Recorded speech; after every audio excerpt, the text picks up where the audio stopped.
and they have no parking at Wrigley Field. And so the night of the show, the White Sox were playing the Cubs at Wrigley Field. You could not get within, and you could not get close to the theater. And everybody showed up anyway. I don't even know how they got there. It was great. Well, luckily, if you're in the city or even some suburbs, it's a great public transit city. Yeah, but they don't use it. You can get there. Yeah, but they don't use it. No, my fans, they don't use it. They don't. Oh, yeah, I found a place. Yeah, I'm in this guy's. I'm in the back alley behind this guy's. They find Hope places. you didn't get towed. Well, obviously, we have a lot of Joe Bob fans here. So before I go into my questions, I want to open it up for some of you to make sure we get to as many as possible. So is there anybody that has any questions? Yes, sir. So is it true that the reason why you're back for the new show, why it all started, was because of Darcy? Is it true that I'm back because of Darcy? Yes and no. I had met Darcy. Darcy came to a signing, a book signing that I did. And so I met her at the time that the producers came to me who said they wanted to do a show with me. The guys who produced the show today. So I had lunch with them, but I have to say this was about the 30th lunch that I'd had with people who said they wanted to do a show with me. Since in the intervening 17 years, and so I just regarded it as a way to get lunch. And they said, well, we want to pitch you to this new service, Shudder. And I said, fine. I had said yes to everybody in the past 17 years. And so lo and behold, 6 or 8 weeks later, the Shudder executive shows up, and we go to lunch with him, and he says he wants to, do some kind of show, and he basically said, "What do you want to do?" And I said, "Well, if we're going to do, one show, it should probably be something big. We should do like a marathon." And originally we planned to do a 54-week marathon. And so Darcy and I had become friends, and I told her, I'm going to do this one-time show, and because, it's probably the last time I'll do it, because they want to do the exact same show that from Monster Vision. And one thing that every agent and manager will tell you about TV is never repeat. Never repeat. That's why when Andy Griffith's sitcom was over, he did a 1-hour drama. He didn't go back to do another sitcom. It's like, and so that was the rule for years and years and years. In television, you just do not repeat the same format because people want something new. And so I said, I don't know if I should even do this, because they didn't have any money. And right at the last minute, they cut all the money. They didn't even have any money to. They didn't really have enough money to do a double feature, much less a 54-hour marathon. And so I was not going to do it. It just seemed stupid to go on and do a double feature, and no one was ever going to see that and anything. And Darcy encouraged me to do it, and they called me. We had actually decided to say no to them, and that was on a Friday. And they called me on a Monday, and they said, well, the whole crew will work for free, or for bus fare, or whatever. And I said, well, fuck. Now I have to write it, Now I have to do it. And so we did it. We went to this, one of the worst parts of Newark, New Jersey, where they have a warehouse where that tattoo show is filmed. What's the tattoo? What's the Inkmaster. Inkmaster. Inkmaster has their own studio in the slums of Newark, and they gave us and they gave us one little room at the back, that we could use to do. I said, well, you're pushing me to do this. You want to be the mail girl? And she said yes. And then I found out later you were going to run away. You didn't even want to do you got scared. You didn't even want to do the show. Okay, but anyway, I think she just admitted it. So anyway, we did the marathon, and that's so here we are. You broke the internet, right? Well, yeah, which is something else Darcy explained to me, because at the time I didn't understand what was going on, and I We said, need you, Darcy. Come on over here. because I said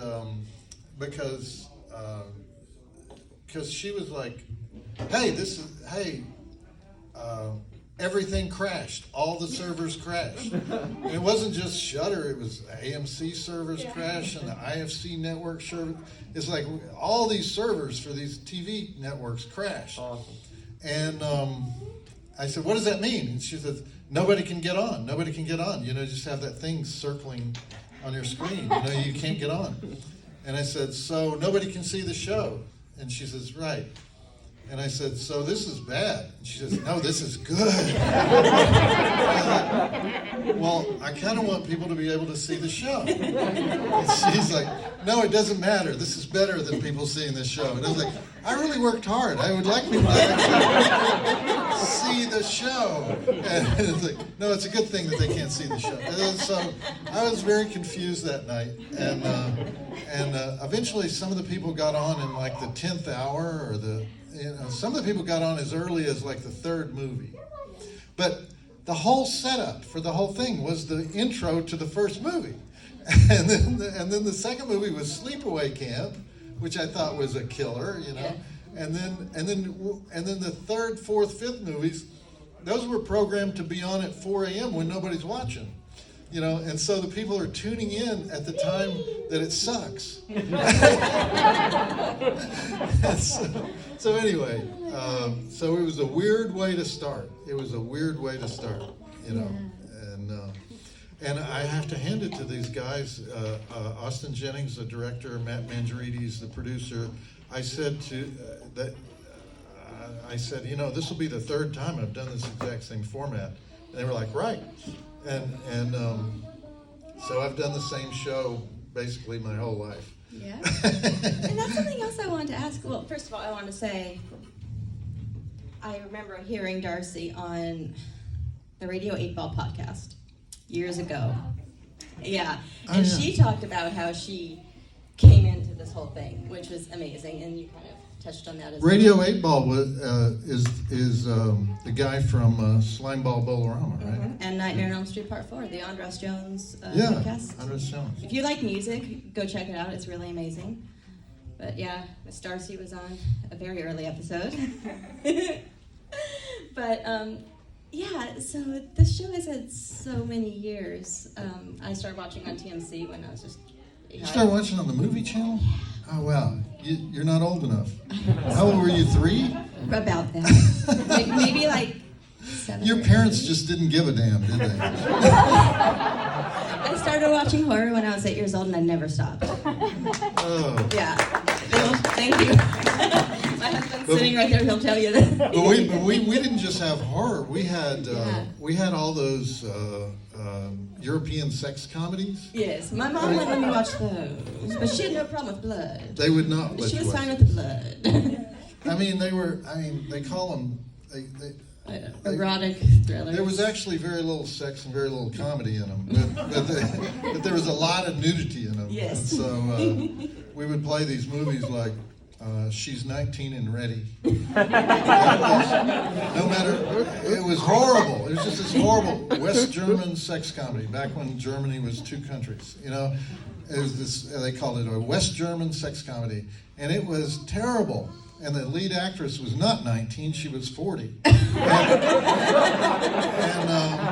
And no matter how many times we showed it, and everyone already knew how horrible it was, it would get this huge rating. And so they would put it back on the schedule. And I would say, I'm not hosting She's 19 and Ready again. And I would say, yes, you are. Here it is, October 19th. She's 19 and Ready. So we had all these films that like nobody else ever saw, except on that one show. Obviously, they had a love for those films and a fan base for those films. And I remember hearing you say once that the only sin a film can have is if it bores you. So obviously that did not bore people. They loved it. Right. Or they want to keep it going. Wild in Ibiza. That was another one. Yeah, so how did the evolution happen between the TNC and the TNT and then now the Shudder? Well, the movie channel, I don't know, does anybody have the movie channel? Does anybody still watch the movie channel? Anyone have cable anymore? One person. One person. Well, in the 80s, back when you had your basic cable and then you paid for premium channels, that's basically the two choices you had. Is you didn't have all these tiers and everything, and they were usually $10. In most cities, they were $10. So HBO was $10, and then if that wasn't enough movies for you, you get Showtime. It's $10, and then the third one was Cinemax. That was another $10. And then if you still didn't have enough movies in your life on premium channels, the fourth one was the movie channel. Yeah. So we were like at the end of this. If you were subscribing to the movie channel, you had already spent $40 on movies. So you were a true hardcore movie fan, which it kind of I didn't understand this because we had a lot of people in prisons who were watching, and I thought, how does the prison pay for? First of all, how does the warden allow you to have premium cable in your cell? And then how can they afford to buy all these channels? Anyway, we would get all this prison mail. We actually started a segment of prison mail on the show. And so so that show ran because they didn't pay much attention to it. It was at Showtime Networks. It was the second channel at Showtime Networks. I was the least important show there, so they didn't pay much attention to it. So we're on 52 weeks a year, two features a week. Sometimes we would do specials, and so we could just do whatever we wanted to do. And so it ran 11 years, and they changed format. The only reason they got rid of it, they still liked me, when they thought about me. But the only reason they changed is they changed the whole format of the network. It became something else. I don't remember what it was, but anyway, the marketing message became different. And so there were two programmers at TNT who were fans of the show, and Monster Vision already existed. They just had different guest hosts. And they said, hey, you want to come over and do a show here? We have this show called Monster Vision. We need a host for it. And I said, yeah, what do you want to do? What kind of show is it? Well, we just do exactly your show. Just exactly that same show. So same thing that happened with Shudder. And so I think I was off the air like 2 months. And I said, oh, and I've got all the sets. It's like we used the same sets, the same sets that were built in Spanish Harlem in 1986. We're still the sets being used we would add things to them. It was still the same sets on TNT. So same thing at TNT. They didn't really give a shit about stuff that was on that late at night, and so we didn't have to be on any given length of time. We could start at 11 o'clock. We could be, as long as we were done by 6 a.m., they didn't care what we did. And so the segments could be any length, they could be short, they could be long. We didn't have any time limitations. And so we just did whatever we wanted to do. And occasionally the viewers, usually viewers who were not used to watching the show, would get upset about something. And that's the only time they would pay attention to us. And they would tell us, don't do that. Why did you do that? Because they hadn't watched it. Then they'd have to go back and watch it. The bosses never watched the show. Yeah. And then the same thing happened. They changed formats. They said, we want to be female friendly. and they have statistics of how many males and females watch your show, and mine were bad for female friendly. They were like 65% male, and nobody goes that high. You know, it's like that's really, really high for TV. It's just like way too male. Now, partly that's because at the time horror films there was a larger male audience than female audience. That's changed radically over the past 20 years. But at the time, the kind of movies we were showing, exploitation films, had an overwhelmingly male audience. So they actually gave me a chance. They created this thing called Hollywood Saturday Night that I hosted, where we actually went to LA and I mean, I ended up hosting stuff like Look Who's Talking To. And it just never quite gelled. You know, it just never quite worked. And so finally it was like, okay, we're going female friendly. We're buying every season of ER. And so that's when it became, you know, whatever their slogan is now, we know drama, or did they get rid of that? Maybe I haven't watched it in a while. It used to be we know drama, you know, and so it was like they kept. They should have moved me over to TBS because TBS was still like really sports oriented, and you know it was like. But anyway, so that was the end of that, and then I went back to writing, which is my first profession. That's what I do, you know. And I just wrote for everybody for a long time, wrote some books. And once a year I'd have these meetings where they would ask me, hey, you want to come back and do a show? And I would say yes. And then they would never do the show. I love that story. I've always wondered how that happened, the evolution of it all. Okay, more questions. Anyone? Why do you think it worked out a lot better here on Shudder? Why do I think it worked out better on Shudder? Because, well, a couple things. One, if you're subscribing to Shudder, you're pretty hardcore. I mean, it's like nothing is gonna. You're not gonna get upset because there was too much gore and street trash. You might not like street trash, but you know it's not the gore that's gonna bother you. There was a change in the culture over the past 20 years. Horror became mainstream, and it became possible for professors at Harvard to like horror.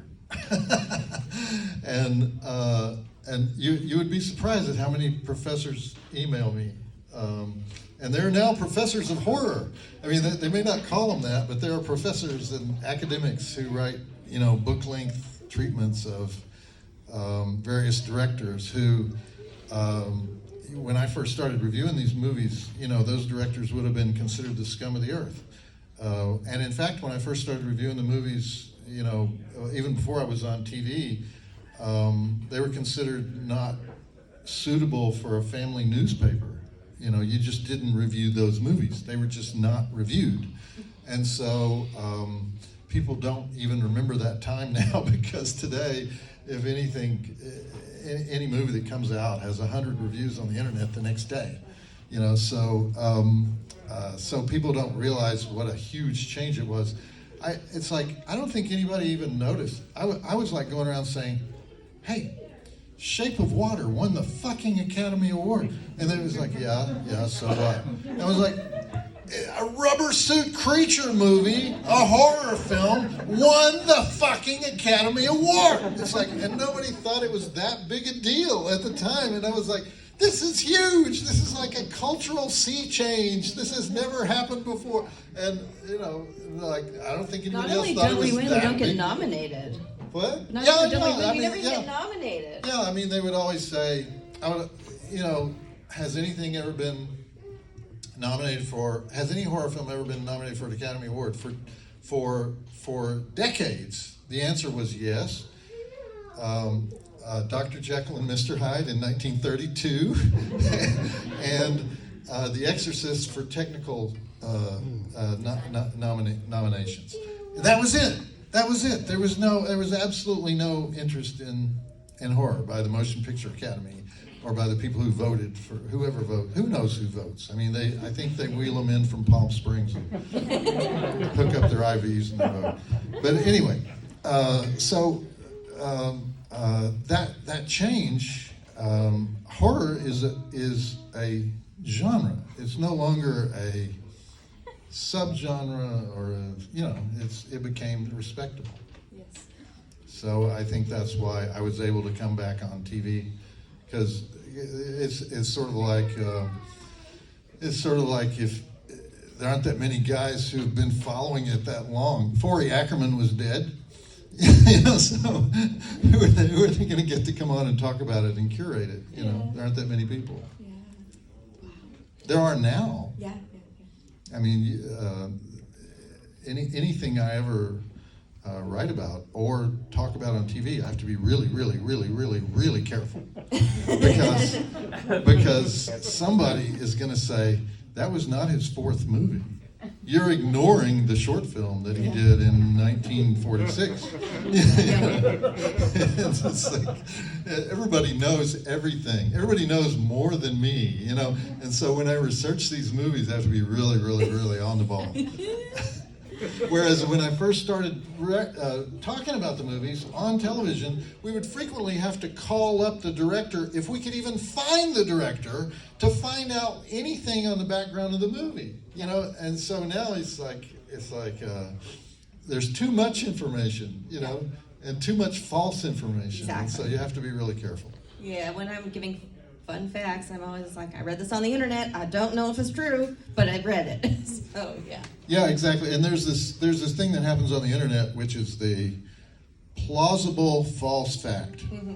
It's something that sounds like it could probably be true, and then it gets repeated 500 times. Yeah. And so then it sort of becomes true whether you like it or not. Yeah. Yeah. So you have to be careful of that stuff. Yeah. I said you had a question? Yeah. Favorite place that a horror movie was made that you've ever been to? A horror movie? Where a horror movie was made and you visited it, because I know you went to the Sawyer house. Have I ever been to places where they made horror movies? What's your favorite one? Oh, favorite one? Oh, well, that would have to be the more than 20 years ago, I did an article on the Texas Chainsaw Massacre for Texas Monthly Magazine, and I interviewed every single person that worked on the movie, and I went to every single location. Probably the most amazing thing to me was they'd taken that house, which was on at the end of a dirt road in Round Rock, Texas, and they'd moved it to this little redneck tourist town on a lake about 100 miles to the west, and turned it into a restaurant. And at the time I wrote that article, the people at the restaurant didn't want anybody to know that it was the Texas Chainsaw Massacre house. Then they realized how lucrative it was to have a restaurant in the Texas Chainsaw Massacre house, and they started putting it on their website. Yes, this is the Texas Chainsaw Massacre. Yes, you can have dinner in the bone room. Yes, you can. But at the time I first visited there, they didn't want to see me. Boy, they didn't want to talk to me at all. Kingsland, Texas is where it is. Grand Central Cafe. The Grand Central Cafe. Is that the name of it now? That's what it is now. I don't think it was at the time, but it's right across from the old rail station in Kingsland, Texas, which no one's ever heard of, but it's one of those places where you rent a place on the lake. A friend of mine just went there and posted pictures on Instagram, and I said, I hate you right now. Like I want to go so badly, but I don't even know where it is. Well, we did a little thing. We were working in Austin, and we went there and took some pictures and some. I think I did a video or something, and then we went to the gas station in Bastrop. You can stay overnight there. They have cabins out back. gas station scene in the Texas Chainsaw, the cemetery that's at the beginning of Texas Chainsaw. There's a lot of places like that that are sort of revered by Texas Chainsaw fans. Yeah, exactly. You can go to the Evil Dead site in Michigan. Tennessee. Oh, Tennessee? They were shot in Tennessee, even though they were from Michigan. Okay. There's nothing there but a pile of bricks. Yeah. So, but people still go there, though. I would. I'm just saying, I'm weird like that. There's a lot of places in LA you can go. I mean, you can go to John Carpenter's shot half of his movies in various, South Pasadena, and I forget the little town that's like about 100 miles away.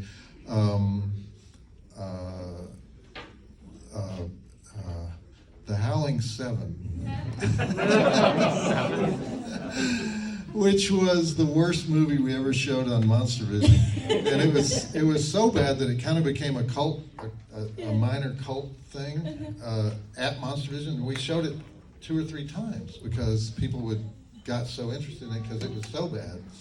It killed the Howling franchise. I used to say it killed the Howling franchise, and then suddenly the Howling franchise came back. But I think they started over at number 1. It's like there was no Howling 8. So, but that's in a very interesting place called Pioneer Town, California, which was originally built in the middle of nowhere to make B westerns. And a lot of, I think Tom Mix actually was there, but it was a cowboy place, and they have all these false fronts. Well, the Western died in the 50s, and they abandoned it. And the bikers moved in and took over these temporary buildings that were used for the movie sets, and it became this lawless town. And they made more than they weren't making the westerns anymore, but occasionally somebody would show up with a camera, and that's what happened. This guy bought the rights to the Howling 7, which included footage from the Howling 6, 5, 4, and 3, and went to Pioneer Town and shot a whole alleged movie. I think I've actually been to Pioneer Town as a kid. I'm from Bakersfield. Yeah? So I think that sounds really familiar. I don't think you would forget it if you were there. If it happened, it might have been Calico. If it happened, I was so young, but we used to take weird excursions like that. But yeah, so that sounds really familiar. I'm trying to get Howling 7 for the new show. Oh, that would be great. Just because. And the new season premieres next week, is that right? The season premiere is next Friday at 8 p.m. Central Time, and please try to watch the live feed because we get extra credit from the high sheriffs if you watch the live feed. Y'all better do it. So if you watch it, if you tune in at 8 o'clock on the thing that says Shutter TV at the top, because a lot of people never figure out that there is a live feed on Shutter. But you can watch Shutter for free if you just watch that part that says Shutter TV. But there's nothing ever good on there.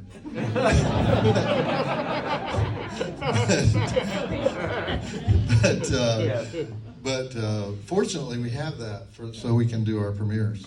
That's amazing. I love it. Any more questions? Yes. I was curious what your favorite of the Universal Monsters franchise. What's your favorite? Favorite of the Universal Monsters, the movie or monster? Monsters are and what film in the series?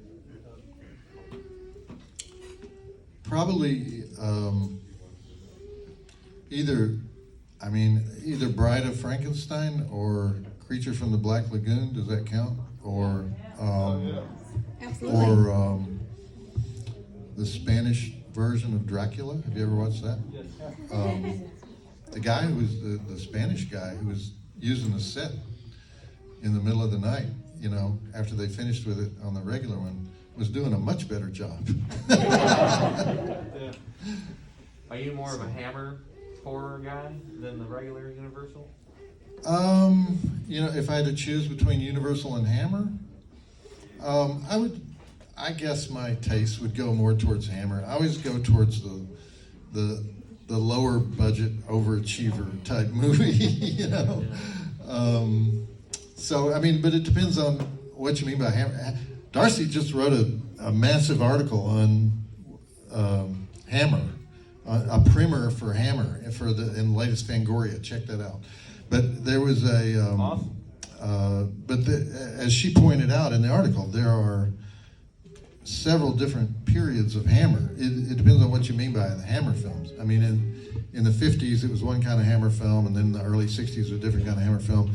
In the early 70s, it was virtually all lesbian vampires. I mean, I don't know how many of those they made, a lot of them. You know, and so there were all these different periods. I had a panel a few years back at Monster Mania, if any of you have ever been there, where we had all the Hammer girls came back, and we had them all lined up on the stage. And who was the one who starred in The Curse of Frankenstein? Who was the woman in that? She worked for Roger Corman, and I'm blanking on her name right now. Anyway, we had these. She was the oldest of the Hammer girls because she was in the very first movie. And so one by one, I went down the line and said, "Well, you know, these Hammer guys were kind of famous for being, you know, a little bit misogynist. Did you ever have any casting couch stories or anything?" And everyone said, "I was treated like a queen.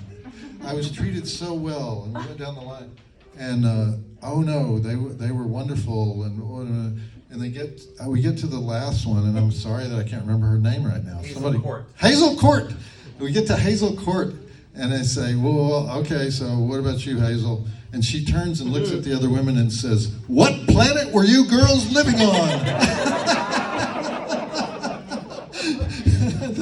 Thank you, Hazel.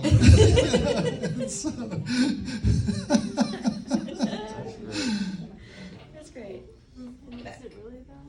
What are some contemporary horror movies that left an impression on you or impacted you in a big way? Any favorites? Any favorite directors recently? Well, the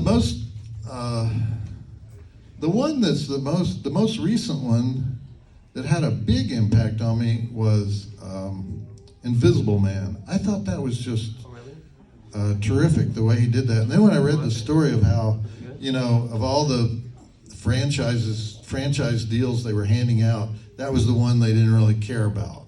And so I think that's the secret to what he was able to do is like, once again, he was the guy they weren't paying much attention to. And so he could sort of reshape the story the way he wanted to reshape it, and he wasn't going to get a lot of notes back. And so, because if you remember, they had this whole thing where, you know, they have the Marvel universe, we're going to do our universe. And the first couple of attempts at that were horrible, and it didn't work. And then when they're sort of giving up on it, they say, "And yeah, you do the Invisible Man." And even though the numbers sound big to us, I think it was a $60 million movie. It wasn't the budgets that those other movies had. And what he was able to do with it, I thought, was just brilliant. And, you know, reinterpreting it for 2020 or 2018 or whenever it came out. And so that one had a big impact. Anybody else? We have time for one or two more. In the back, orange shirt. Do you recall your first drive-in movie? My first drive-in movie would have been, I was in the back seat in my pajamas, and my parents drove the family to the drive-in. I mean, they tended to go to the big whatever the hot movie was of the day, and at the drive-in, you know, it was always a double feature, and so they would have the family movie would be at sundown, and then after the family movie they would have the adult movie, and so I would try to stay up for the adult. Now the adult movie would be like, I don't know, Wild Parties. you know, it wouldn't be very adult. It wouldn't be what we think of as adult. But anyway, I would try to stay up for it, and of course I would always fall asleep before I got to see the naughty comedy or whatever it was of the week. So I can't specifically remember the very first movie. It would have been some Hollywood blockbuster, I'm sure. All right. Anyone else? No? I have a question. Okay. Do you read horror? And if so, do you have a favorite author? Do I read horror? I don't have time to read horror now. I mostly read things that people highly recommend, like really, really, really recommend. And I try to read. I'm trying to produce films, and so I try to read all the horror anthologies that come out every year. And most of them are not film material, but I'm reading them in a certain weird way because I'm looking for film material. I'm looking for stuff that has 3 acts, no. So I don't have time. First of all, I'm trying to keep up with all these maniacs that are ready to jump on me because I got something wrong on the films, and it's like it seems like every time I get to a new film that I'm going to present on TV, there's more stuff about it. There's another book about it. There's another memoir about it. There's more stuff on the internet. There's new stuff all the time. It's like trying to keep up with Shakespeare scholarship or something. I can't keep up, and so increasingly the burden of trying to be up to date on all this stuff is hard. It's hard. Do you end up doing a lot of your own research for the movies that you're covering, or do you have help? Yeah, because I don't trust the internet, and Right. I research the movie extensively, just because that's what. But then, when I say that, 90% of the stuff that I find I don't use. I just use the stuff that's pertinent, that's really matters to the movie, or is extremely salacious. All right.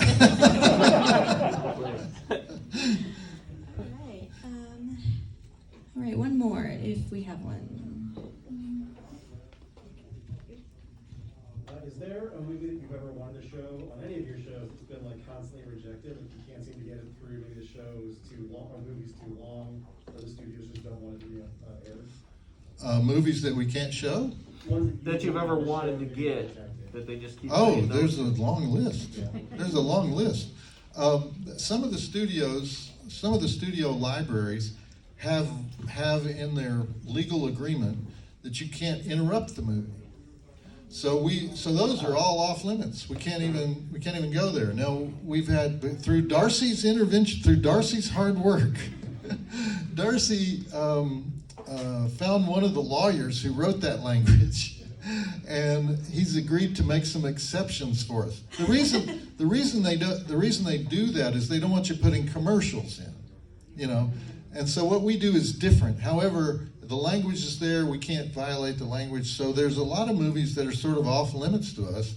Whereas when I was at Monster Vision, we could pretty much get whatever we wanted. Nobody wanted the movies that we wanted, and the same thing at the movie channel. I mean,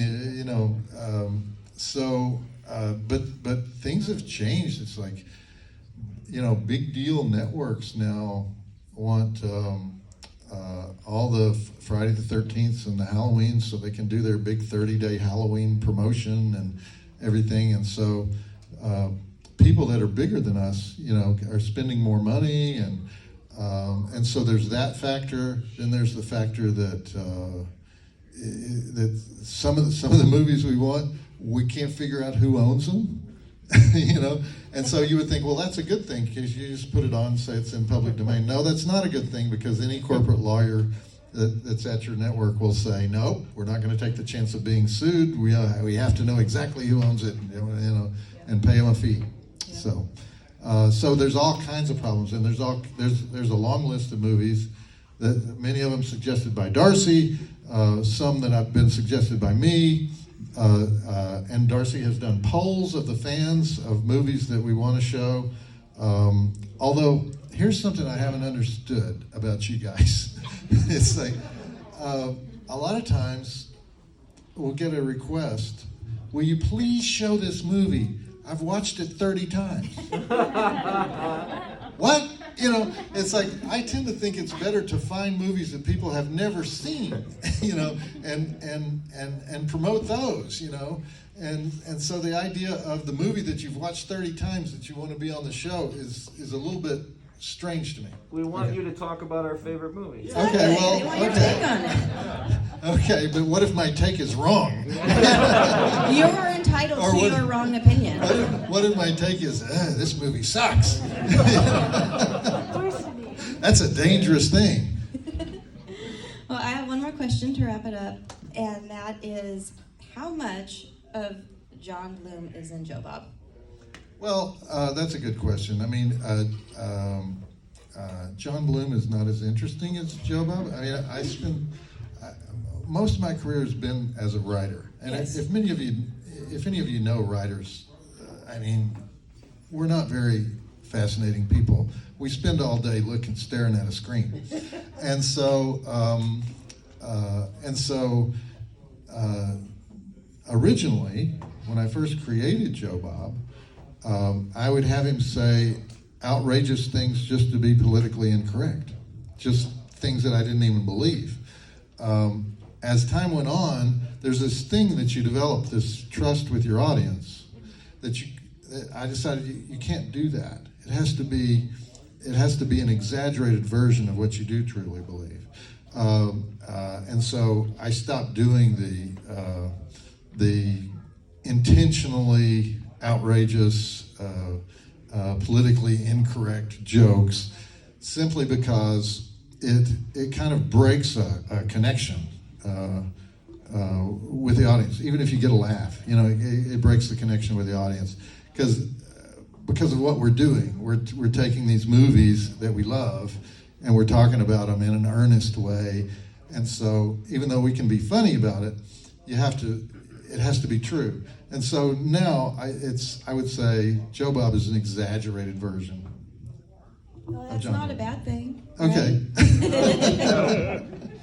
Well, thank you very much for coming out to Days of the Dead Chicago to come play with us. Thank you.